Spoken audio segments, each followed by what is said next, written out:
Today is the day where we have the new Star Wars Legion core rule book. And I have to say there's some very interesting things in here. One of the main things is that it is actually a proper core rule book. Like, it actually reads like a book. There is a book to all intensive purposes. There's nothing crazy in here. The contents is laid out like you might expect a proper rule book to be laid out. Yeah, I have to say the images and everything looks perfect. Everything here really quite good. I'm a big fan of it so far. Now, one thing you might be looking for is anything indication of changes. Because this document is pretty much entirely new, even though it obviously borrows a lot from the previous rulebook, but because it's entirely new, there's no indication of anything that is new or changed, which is fine. You can't really expect more than that. It's a completely new kind of book, right? However, some person, and I will say their name because it's available through Google Documents, Ben Lear, has basically compiled this list of changes. Now, we're not going to sit here and go through all of the changes, right? What I will do is I'll leave a link to this document, and I'll obviously leave a link to the core rulebook. You can sort of pick and choose the way you want to consume it. I'm not going to go through everything. At this point with Star Wars Legion, my knowledge isn't that great, so I don't want to do it a disservice, and I don't want to spend 30-40 minutes going through stuff that I don't really understand. However, I am going to sort of cherry pick some of the interesting bits. So the first thing obviously is right at the top here, that there are now 3 types of terrain. There's scatter, area and obstacle, and then they're either open, difficult or impassable. I really like this because I think this is sort of like a simplification of the rules, so I think this is a good change. This one here might be quite important. A unit may not begin the first round of the game in base contact with an unclaimed objective token. I think that means you can't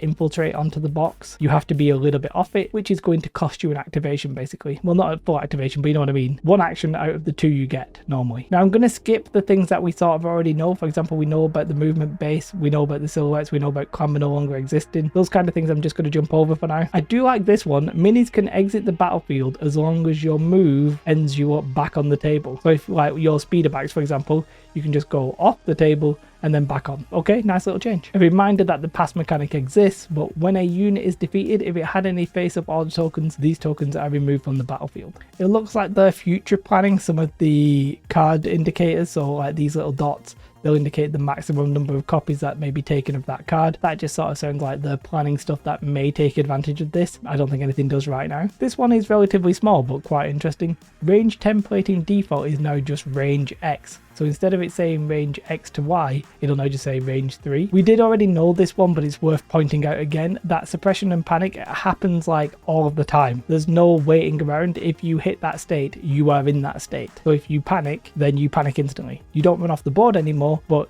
you know, you're in that panic state and you won't count for objectives and stuff like that. Now this one is interesting. Exemplar now only shows aims, dodges and surges. So I think that basically excludes standby, if I'm reading that correctly. That's what I think that's the main core of that rule. And then the last one that I will talk about here is that units with cumbersome can shoot and then move, but you can't move and then shoot. It used to be that you could never move and shoot in the same activation. They're slightly tweaking that a little bit, and that makes cumbersome a lot better. Cumbersome always felt really cumbersome in that you were like, well, I either have to make the decision to move or shoot this turn. Well, now you can do the both. You can actually do them, you just have to shoot first and then move. I think that's actually a good change. I don't know if it will break anything necessarily, but it sounds good right now. Obviously this document is probably going to evolve. There's the whole core rulebook. I've already seen posts on the new FAQ, by the way, on the website. The old one has been archived and they've basically started afresh essentially because a lot of questions have changed. My overall thoughts are that this is actually relatively positive. There's some good changes in here. We would obviously need to see this played out a little bit more. I don't want to make a comment saying, oh my god, everything is fixed, because quite frankly, I don't know. A lot of the little changes seem good. A lot of the layout seems good. Everything is seeming very nice. I don't think it's a drastic overhaul of the rules. There's nothing too crazy here. The ones that they spoke about in the individual posts are probably the ones that are the biggest changes. The rest are effectively little tweaks here and there. I personally will probably try to find at least one game. I might go to a tournament just to see what all the fuss is about these days. There's around 6 months before we get Shatterpoint and Warhammer Fantasy. We have no idea when that's coming out, so I might just go to a tournament, get a couple of games in, have a bit of fun. I actually have to read all of these rules though, won't I, so I don't end up getting caught out. Oh, there's one thing that does sound a little bit funky. because of the way that the line of sight now works, it sounds like what we're going to see is the leader out in the open, the heavy guy out in the open, and everybody else hidden. And then when you get attacked, you will just take off 2 wounds for the people who are in the open, and you'll still be in heavy cover. That sounds a little bit weird, but I think that's going to be something that happens. Anyway, let me know your thoughts about this in the comments below. Was there anything major that I should have spoke about here?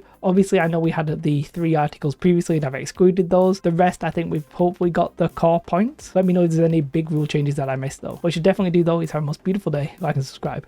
Goodbye.